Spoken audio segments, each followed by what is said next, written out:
Okay, hello everyone. It is Olivia Callan, Health Fitness Specialist with Corporate Fitness Works. And today's presentation is going to be about active recovery, all right? So how can we incorporate active recovery into our workout programs or workout routines? So what is active recovery? All right, it's a workout that involves performing low intensity exercises following a strenuous workout or athletic event. Active recovery is often considered more beneficial than inactivity, resting completely, or sitting. It can keep the blood flowing and help muscles recover and rebuild from intense physical activity. All right, so our benefits. How is active recovery benefiting us? All right, first, reducing lactic acid buildup in our muscles, eliminating toxins, keeping muscles flexible, reducing soreness, increasing blood flow, and helping you maintain your exercise routine. So also, that's not listed on here, it's also helping, improve your performance, all right? So whatever short-term or long-term goals you have, all right, active recovery is gonna help you get those goals down the long run or short run. All right, so the comparison between active recovery versus passive recovery. So as we stated in the previous slides, active recovery is going to include, all right, exercises or something that is going to loosen up the muscles, stretch the muscles, all right, so we see massage, mobility exercises, so going in full range of motion, all right, or general light physical activity, all right.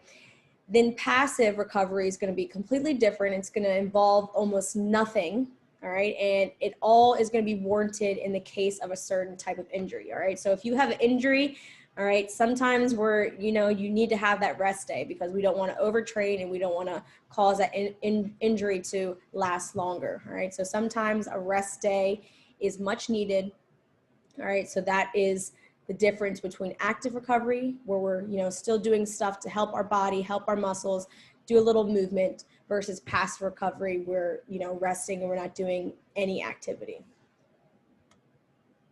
So types of active recovery.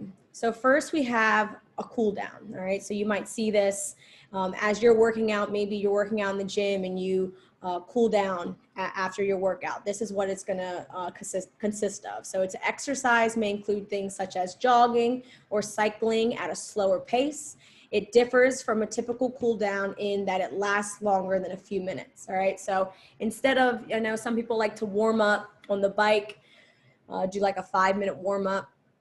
All right, this is going to be a little longer. So you're gonna be on maybe the bike, or you jog for about 20 minutes. So, not going high intensity movement, but still getting the blood flowing and those muscles working in the cool down. Next one we have is circuit training. So if you love HIIT classes, interval classes, Tabata classes, dance, cardio, Zumba, all right, you're gonna see some active recovery in those classes. And maybe you've heard your instructor say, all right, we have a little active recovery right here, but we're gonna still keep moving. So active recovery options may include low to moderate intensity exercises such as jogging.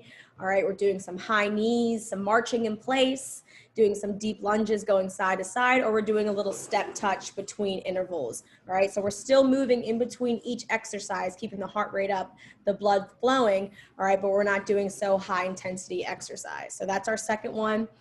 And then we have our rest days. So following a strenuous activity, you can participate in either walking, yoga, stretching and foam rolling, or swimming. So we're gonna get into those activities right here. So walking is a great day to do for active recovery. So by what we mean after a strenuous activity. So today's Wednesday, all right, and I had a really intense workout.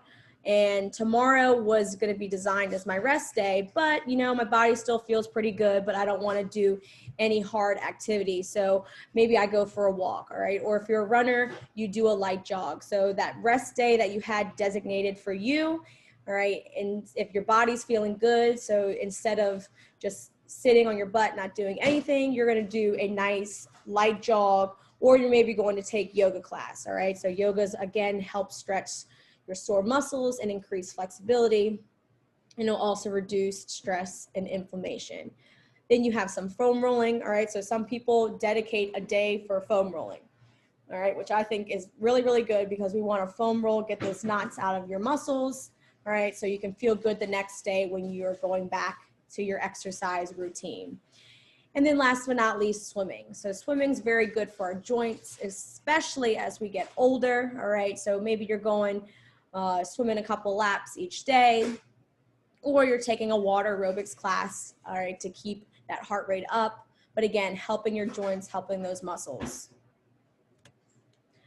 So tips, the tips that you can follow, that we're gonna recommend that you follow, all right, as you progress in your exercise routine. So active recovery may take from about 20 to 40 minutes. So I said that in the previous slide, all right? So it's not gonna be 5 to 7 minutes, all right?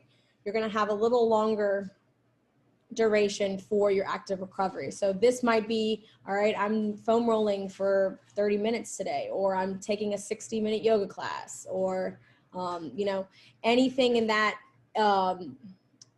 number bracket you're gonna do. But if you're gonna add active recovery, like in our cool down, you might wanna stick to the 20-minute, 45-minute range. So next, you're gonna listen to your body and avoid overtraining. Overtraining includes persistent soreness, change in sleep, habits, and a general feeling of unwellness, all right? So this is where we talk about if you know, hurt yourself in a workout on Monday and you're supposed to work out or had an exercise on Tuesday and you're thinking you need a rest day, all right, listen to your body, make sure you don't overtrain. Because again, active recovery, we're still doing stuff, all right, we're still moving, and sometimes our bodies need a complete rest. Next, find something that you enjoy, all right? So some people might like swimming, some people might like yoga, some people might like swimming, all right? Walking. Find what's comfortable for you and find something that you enjoy because you want to get up and be motivated to go do it.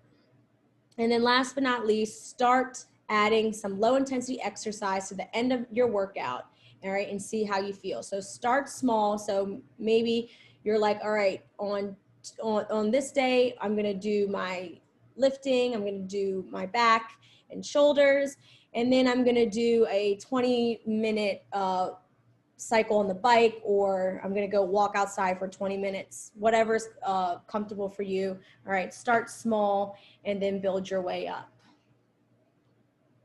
All right, and then if you have any questions, please feel free to email either me, Paulina, or Sarah, and we'll gladly help you guys figure out some active recovery that you can incorporate in your exercise routine. Thank you so much for tuning in, and we'll see you next time.